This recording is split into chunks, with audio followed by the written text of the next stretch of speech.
Okay, it's time to free you guys from auto mode.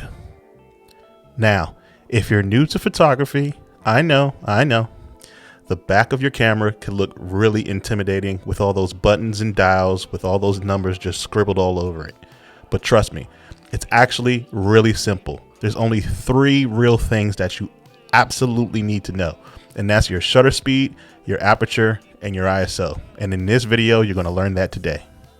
All right, now the goal when manually controlling your aperture, your ISO, and your shutter speed is to get a proper exposure, right? But not just any proper exposure, not just a standard photo, but it's to get the proper exposure that you desire. For example, I have a couple photos where a person is front lit and it looks good to me, so it's properly exposed. I have photos where people are like kind of coming out of the shadows a bit and they're still front lit, again properly exposed.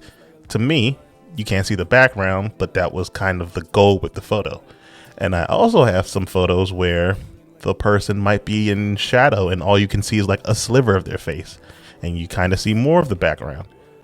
To me, properly exposed, it looks good, and that's the goal. What is aperture? To make it simple, aperture controls the amount of light that makes it through your lens and hits your camera's sensor. Your aperture is measured in decimals that are also called f-stops. For example, f1.8, f3.5, f5.6, etc. Not only does your aperture control light, but it also controls your depth of field. For example, if you have a low aperture, like f2, like this camera is shooting at right now, you will have a shallow depth of field. In other words, I'm in focus, my background is blurry. Or if I take my mouse and put it up in front of the camera, you will see now the mouse is in focus and everything behind the mouse is blurry.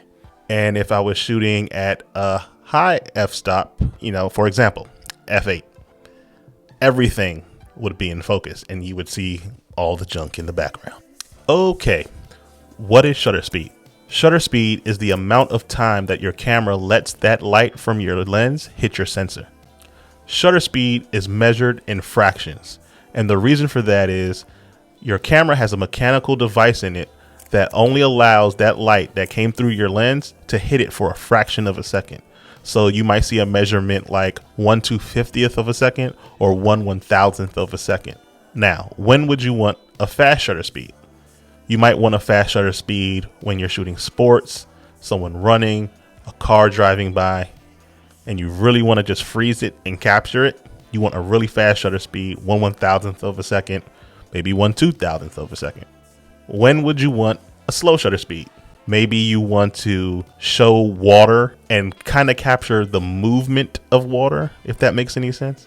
So if you take a snapshot of some water right now on a bright sunny day, you're going to see every little individual droplet. But if you slow that shutter speed down, it will look like a smooth trail of water. Now, you have to be careful with your shutter speed. If you have too slow of a shutter, you could introduce a motion blur that you don't like. Every time you press down the shutter button, you are actually moving the camera very slightly. So if you're going to use a slow shutter speed, make sure you use a tripod. Okay, what is ISO? ISO is digitally making your sensor more sensitive to light, therefore making your image brighter. Now, to be honest with you, there is no real upside to ISO other than it making your image brighter, but at the same time that it's doing that, it's also lowering the quality of your image. So do you guys remember when we used to have bunny ears on our TV, the TV antennas? And if you went to a channel with a horrible signal, you'll get this static popping up. And if you went to a channel like 3 back in the day, it was just pure static. There was nothing on it. Picture that, but on a stills image. That's pretty much what ISO is.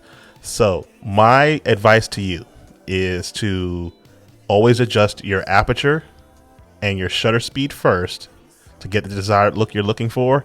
And if you still don't have enough light, then you bump up your ISO. And there you go. Those are the 3 settings you need to master to free yourself from auto. See you in the next video.